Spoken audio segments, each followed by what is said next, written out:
In today's video, I'm going to be showing you how to make a virtual office space. This is Cynthia Dominguez's for math. As you can see, she has her dogs and Einstein up here. Super cute. And this is mine. And originally I did this because I was trying to humanize my English 100 homepage since it's our first time being completely online because of the pandemic. So here's mine on my homepage. This is just a image for our theme for the class and a welcome message from the syllabus. And then they can kind of see me here. And actually, if they click on this image, it would open up an email box where they can email me directly. And I'll be showing you how to do that as well. Um, okay, so and FYI, I am going to share this link. So what I have done is made a copy of my virtual office in case you just want to adapt it for yours and just, swap. I'm probably going to take my Bitmoji off right now. Yeah. And you can just kind of change whatever you need, and you already have a template to work with since it did take me quite a bit of time to do this. And I'll put the link for this file share under the more info section of the YouTube video. Okay, so you'll be able to see it. This is a different video, but I just wanted to show you where you would be able to find the link for the Prezi. And what you're just going to do is go to File, and you're going to make a copy on your own Google account and copy entire presentation. And that way this slide will remain as is for people who want to use it, and you can just adapt the copy that you made. Okay, so this is the virtual office. Okay, so let's resolve that. Okay, so I've actually made this from scratch. So that means that I have put everything in here from the whiteboard to the text, the floor. Okay, so it does take quite a lot of work to do that, and you've got to Google these images on your own.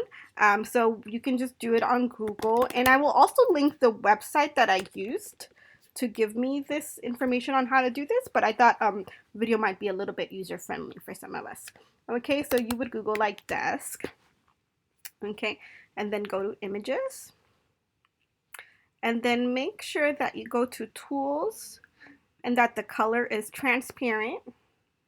Okay, and then to make images that work a little bit better for this, I do recommend going to usage rights and then labeled for reuse.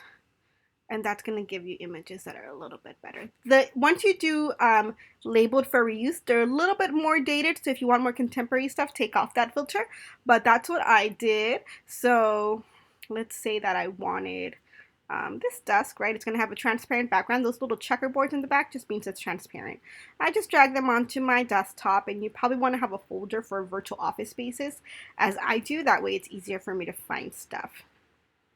So I'll go back, and you just drag it in and size it however you want, okay?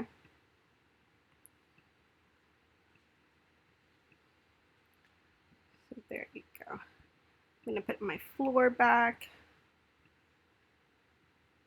Do have quite a bit of images on here.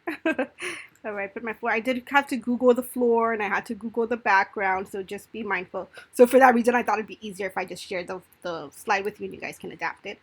So I can actually just make my little table here smaller, so it's kind of a coffee table, a little bookcase. There's your whiteboard. And again, all of these images I just Googled, made sure they were transparent, made sure that they were labeled for reuse to make it easier. And I'll be taking my name off and my email so that y'all can adapt it yourself. So as you can see, it's pretty simple. I've just sized everything. I'll take my Bitmoji off so it's easier for you. And I just customize it a little bit to have artifacts that I would normally have in my office. Like I have a Selena candle, a lot of Baldwin stuff, and then candy. I usually had a candy for students, so I just thought that was kind of a funny touch. Okay.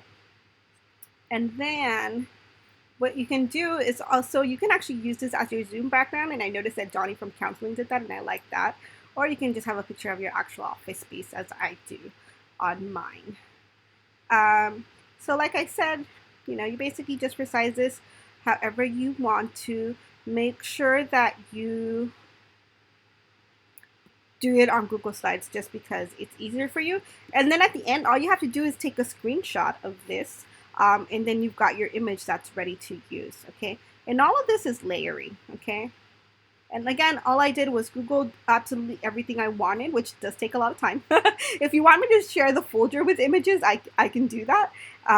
And then you just layer them however you want. Like, say I wanted the flowers to go in the back, I would go to arrange and then order and then bring to front. But obviously I want the coffee to come to the front, so I'll just send these to the back. Oh, not that back, so let's bring that back. Bring it forward. And then I'm going to bring to front. There we go. So you know, it does take some time to tinker with that stuff. So you're gonna have some space, but like I said, you're welcome to use all of this. You can move the couch however you want. Okay, and then this is actually an artist that I have in my office already, and I wanted to do this just to support the current uprisings. Okay, so that's how you do that. And then what I did to put it in my homepage was I just attached it to as an image and then embedded in here, obviously. And then when you click on link to URL, I just put my email address. You don't even have to do this mail too. It's just doing that automatically. So all I did was put my email address so that they can actually click on it to contact me. Okay, so I thought that was just something cool to do. And then I also have my cleaning cafe door in case they want to have kind of a virtual office session. So you can make this as big or small as you need to. See, and I believe that is it. So like I said, I'm going to be sharing the link to this. And you'll be able to find it when the YouTube video publishes. You'll be able to find it right here, kind of under my name. And just make a copy of it, and then you can adapt it for yourself. You can change whatever you want, scrap it, the background. Again, all you're really doing is layering images. And let me know if you have any questions.